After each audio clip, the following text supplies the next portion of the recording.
Un don que supera la comprensión. Abril de 1970.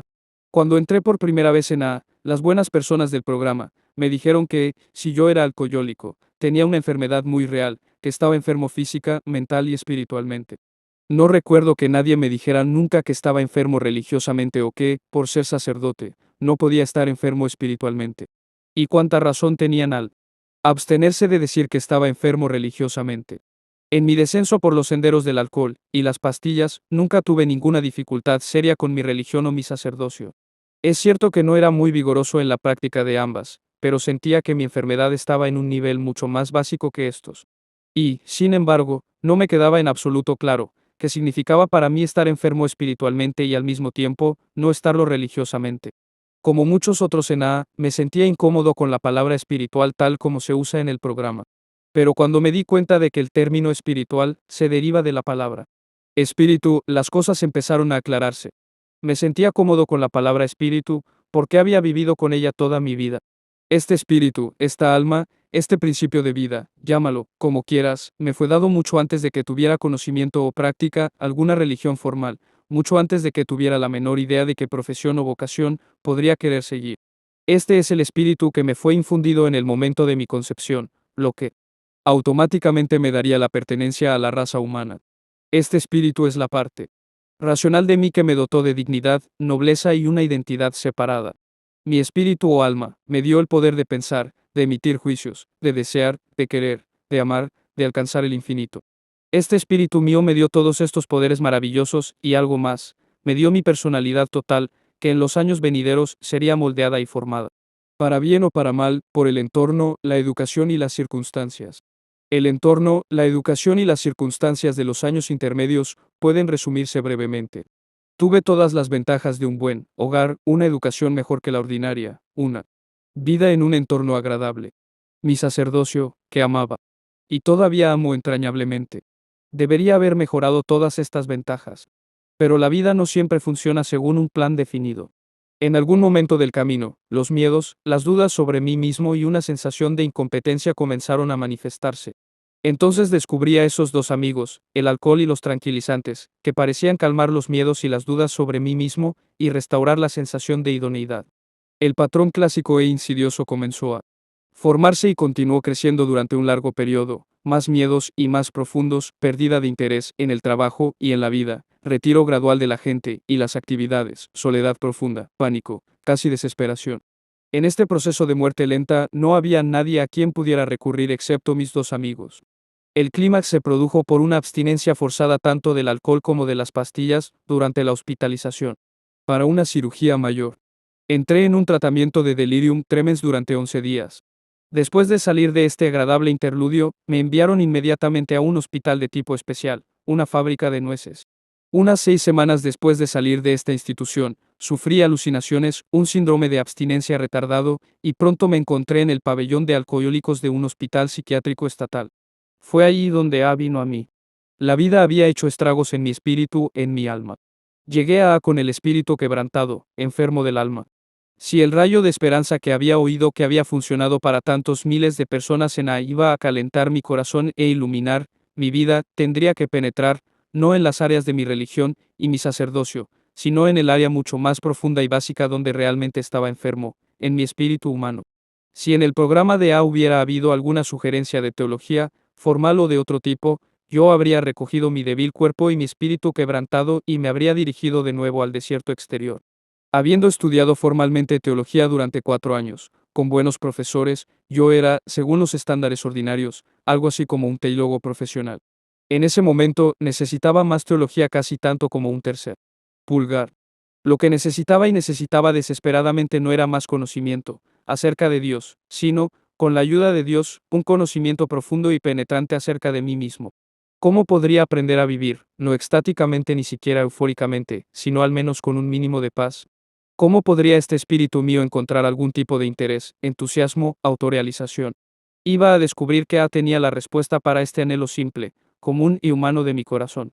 Seguí las sugerencias de la gente de A, con la esperanza de poder salir de la jungla, como ellos, y disfrutar de una especie de resurrección. Fui y sigo yendo a muchas reuniones, hablé con mucha gente, un placer recién descubierto, leí mucha literatura de A disponible. Fue inmensamente útil y siempre será necesaria para mí, hasta cierto punto. Pero para que estas técnicas tengan un significado, un contenido y un sabor reales para mí, deben basarse en algo tan sustancial, vigoroso y vivificante como los 12 pasos. Cuando estudié y comencé a vivir estos pasos, me quedó claro que, al menos para mí, el despertar espiritual mencionado en el 12º paso tenía que significar un despertar del espíritu, es decir, no importa cuán rápido o prolongado fuera el proceso, tenía que despertar, estar vivo en mi espíritu como ser humano. Desde entonces, he tenido muy pocos problemas, si es que tuve alguno, con la palabra espiritual tal como se usa en el programa de A. Me impresionó mucho el orden, la lógica y la minuciosidad de los pasos. Parecían un asunto de todo o nada. Si hubiera dado el primer paso y me hubiera conformado con eso, habría sido culpable de la entrega selectiva de la que habló ese amigo pionero de A, el doctor Harry M. Tiebout, en su folleto maravillosamente perspicaz el acto de entrega en el proceso terapéutico, hace este comentario sobre uno de sus pacientes: su entrega no es a la vida como persona, sino al alcohol como alcohólico. Si me hubiera entregado simplemente al alcohol como alcohólico, esto habría sido bueno, pero no lo suficientemente bueno. Es cierto que habría significado que el alcohol y las pastillas, dos sustancias mortales para mí, habrían desaparecido de mi vida. Nada desdeñable. Pero el problema conmigo era que todo estaba desapareciendo de mi vida: amigos, actividades, mi sentido de los valores, el significado de la vida, el amor, la risa y la belleza. Mi espíritu humano estaba realmente seco como un desierto, y ahora, sin alcohol ni pastillas, parecía un páramo más árido y estéril. Si iba a recuperar la totalidad, la unidad de mi personalidad, si realmente quería un renacimiento de mi espíritu humano, un sabor de la alegría de vivir, entonces, de acuerdo con la fórmula del doctor Tiebout, tenía que entregarme, no solo al alcohol como alcohólico, sino a la vida como persona. Pero el capítulo 5 del gran libro, Cómo funciona, me aseguró que este despertar del espíritu era el resultado natural y ordenado de estudiar y vivir los 12 pasos. Rara vez hemos visto fracasar a una persona que haya seguido nuestro camino a fondo, dice. Allí había un marco seguro, estable y cómodo dentro del cual podía avanzar gradualmente y con gracia hacia una nueva forma de vida, hacia algo de la paz y serenidad que vi en otras personas de A. Allí había un modo de vida creado, no a partir de la pura teoría ni en los pasillos académicos, sino a partir de la dura y cruda experiencia de vida de los primeros 100 miembros de AA, que habían deseado desesperadamente el mismo tipo de despertar del espíritu que yo buscaba. Este despertar del espíritu está expuesto con tanta naturalidad y confianza en el 12º paso que parece llevar implícita esta advertencia: si no estás teniendo al menos los inicios de un despertar espiritual, sería bueno que volvieras a mirar los pasos y averiguaras dónde estás fallando. Y no hay palabras calificadoras, como tal vez, quizás o por casualidad. Por otra parte, existe una especie de garantía intrínseca de que, si vives los pasos lo mejor que puedas, por difícil que sea a veces, con el tiempo tendrás ese despertar del espíritu. ¡Qué tremenda fuente de aliento!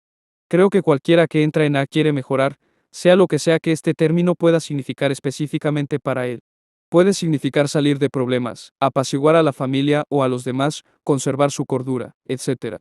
La razón por la que una persona entra en A no es importante, cualquier razón o incluso excusa será suficiente.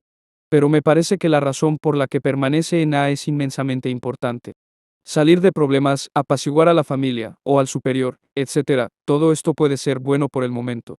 Pero, en el trabajo sostenido y de por vida de manejar esta enfermedad mortal y progresiva del alcoholismo, la experiencia ha demostrado que tales motivos son inadecuados, efímeros o demasiado frágiles, no afrontan el problema de frente y, bajo presión, se quiebran o se marchitan. La familia, el jefe, el oficial de libertad condicional, colectivamente o individualmente, no son el problema. El problema soy yo, por muy gramatical y humillante que esto pueda sonar. Estoy verdaderamente agradecido de que hubiera una confraternidad, un grupo de personas cálidas y comprensivas a quienes podía plantear este problema mío. Nadie me sermoneó, nadie me dio el sermón moral, ni, por otra parte, nadie me intimidaba. El traje negro y el cuello romano eran simplemente la vestimenta accidental, y, por lo tanto, sin importancia de un ser humano enfermo. La preocupación importante de los A era asegurarme que sabían lo que yo estaba sufriendo y cómo lo estaba, y que yo mejoraría, como ellos lo habían hecho. De algún modo, sentí inmediatamente que el Dios que yo entiendo estaba presente en A, mediante una presencia especial, una presencia mediante la cual podía pedir y recibir gracias para manejar mi problema alcohólico, una presencia que me daba estas gracias con y a través de la gente de A. Estoy agradecido de que dentro de esta comunidad de A aparentemente informe, donde solo se hacen sugerencias. Famosas últimas palabras. Hubiera un programa estructurado de recuperación donde no estaría solo. Los 12 pasos estaban allí para guiarme. Y justo en el horizonte, en el 12º paso, estaba la promesa, casi la garantía, de algo que había estado buscando durante años. Un despertar espiritual. Cualquiera que sea el significado de este despertar espiritual para cualquier otra persona en A, para mí significa que el Dios que yo entiendo me ha dado, mediante su presencia especial en A y a través de la gente de A y los 12 pasos, un don que sobrepasa todo entendimiento. Un despertar de mi espíritu humano. Un sacerdote.